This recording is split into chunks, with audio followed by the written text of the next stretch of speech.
You're listening to the Cyberwire Network, powered by N2K.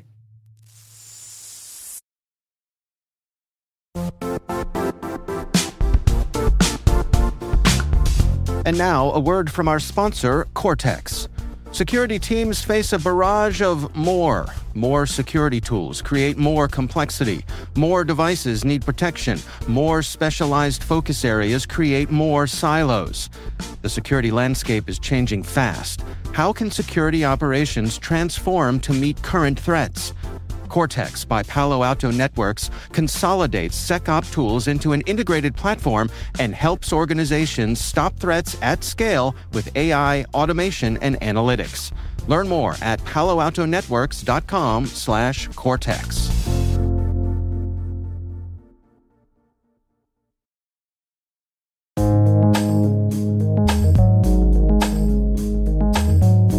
The word is multi-factor authentication. Spelled multi-factor, as in multiple methods, and authentication, as in proving who the user is.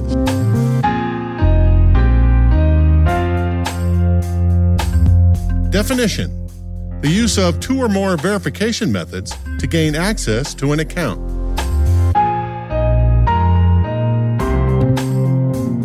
Example sentence: accessing an account with multi-factor authentication enabled can require something you have, like a smartphone, something you are, like your fingerprint, or something you know, like a password.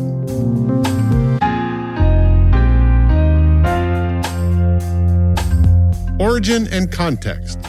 Also known as two-factor authentication, 2FA or MFA, Dr. Fernando Corbato invented the first computer password in 1961.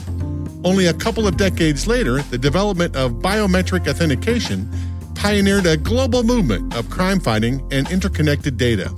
In the 1980s, the Japanese created the first digital fingerprinting system. This biometric digital evolution eventually enabled law enforcement around the world to cross-check a fingerprint with millions of records almost instantaneously. AT&T was the first to patent two-factor authentication in 1995, despite Kim.com's claims that he was the first. As biometric technologies like facial recognition and iris scans became more accurate, commercial versions grew in popularity. I mean, who wouldn't want to feel like a spy, unlocking their wearable gadgets with their eyes? I know I would. To the general population, MFA, while cumbersome, could appear like the savior everyone has been waiting for to thwart cybercrime.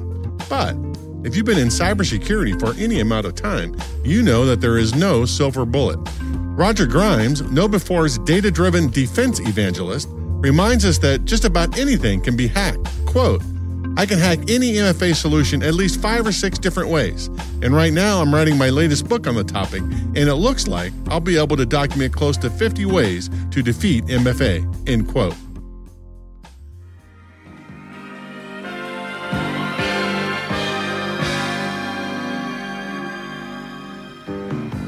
Nerd reference. In the 1983 James Bond movie, Never Say Never Again, Captain Jack Patachi, played by Gavin O'Harley, is a United States Air Force pilot forced by the criminal organization Spectre to hijack a pair of atomic warheads.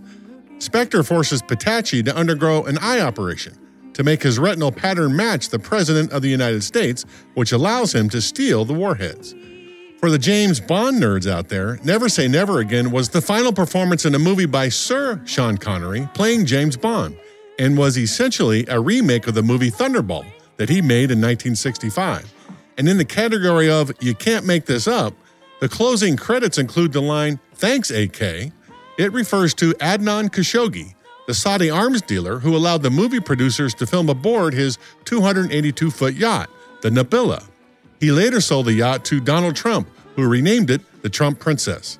And now you know that. You're welcome. Never say never again.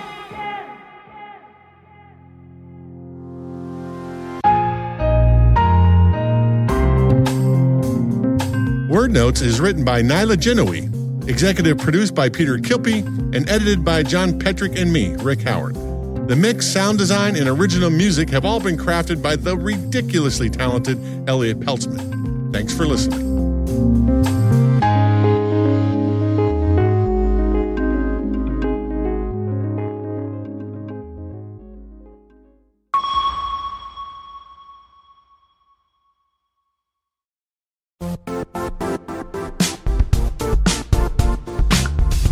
The IT world used to be simpler. You only had to secure and manage environments that you controlled. Then came new technologies and new ways to work. Now, employees, apps, and networks are everywhere. This means poor visibility, security gaps, and added risk. That's why Cloudflare created the first-ever connectivity cloud. Visit cloudflare.com to protect your business everywhere you do business.